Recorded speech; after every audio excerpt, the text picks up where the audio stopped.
পশ্চিমবঙ্গ বিধানসভা নির্বাচনে বিপুল ভোটে বিজেপির জয়লাভের পরই টলিগঞ্জে অরূপ বিশ্বাসের বস্তি উন্নয়ন পর্ষদের অফিস ভাঙচুরের অভিযোগ উঠেছে। একই সঙ্গে বিক্ষিপ্ত অশান্তির খবর পাওয়া গিয়েছে জেলায় জেলায়। অভিযোগ, কলকাতা থেকে হাওড়া, দক্ষিণ চব্বিশ পরগনা থেকে পূর্ব মেদিনীপুর, উত্তর চব্বিশ পরগনার মতো নানা জায়গায় মারধর, তৃণমূলের অফিস ভাঙচুর করা হয়েছে। মুর্শিদাবাদের বহরমপুরে তৃণমূল কংগ্রেসের কার্যালয়ে তাণ্ডব চালানোর অভিযোগ উঠেছে কয়েকজনের বিরুদ্ধে। ঘটনার ভিডিও সোশ্যাল মিডিয়ায় পোস্ট করেছে তৃণমূল, যদিও সেই ভিডিওর সত্যতা যাচাই করেনি এস নিউজ। শান্তিপুরের হরিপুর পঞ্চায়েতের নীলকুঠি পাড়া এলাকায় বুকে পেসমেকার লাগানো এক তৃণমূল কর্মীকে মারধর করার অভিযোগ ওঠে স্থানীয় বিজেপি কর্মীর বিরুদ্ধে। নদিয়ার নবদ্বীপ থানার রেলগেট সংলগ্ন এলাকায় তৃণমূলের দলীয় কার্যালয় ভাঙচুর করে আগুন লাগিয়ে দখল করার অভিযোগ ওঠে বিজেপির বিরুদ্ধে।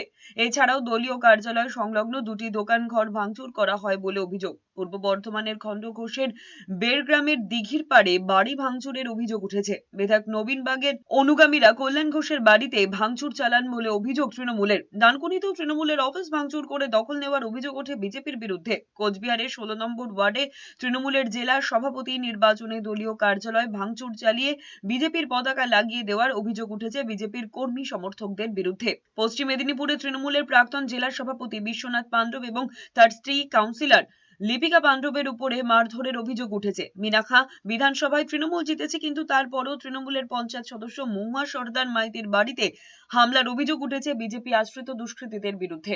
পুরো অফিসের সামনের সব জিনিসপত্র ভেঙেছে এবং তালা যেগুলো আমার অফিসে মারা ছিল সেগুলোকে ইট দিয়ে এবং হাতুড়ি দিয়ে সম্ভবত চেপটে ভাঙার চেষ্টা করেছে। এরা এইরকম একটা ক্ষমতায় আসার পরে যদি তাদের নাম করে কোনো দুষ্কৃতীরাও এসব কাণ্ড ঘটায়, সেটা তো একটা চিন্তার ব্যাপার।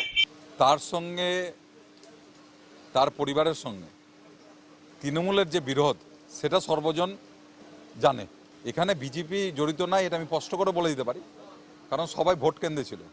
আর বিজেপি এগুলোকে প্রশ্রয় দেয় না। আমি তো প্রথমেই বললাম আমরা প্রতিশোধের রাজনীতি করি না এবং সেটা করবও না, কাউকে করতেও দেব না। এইটা উনি দেখুক, এই সুযোগে তৃণমূলের কেউ বা কারা তার অফিসটাকে ভাঙচুর করলো কিনা সেই ব্যাপারে উনি খোঁজ নিক।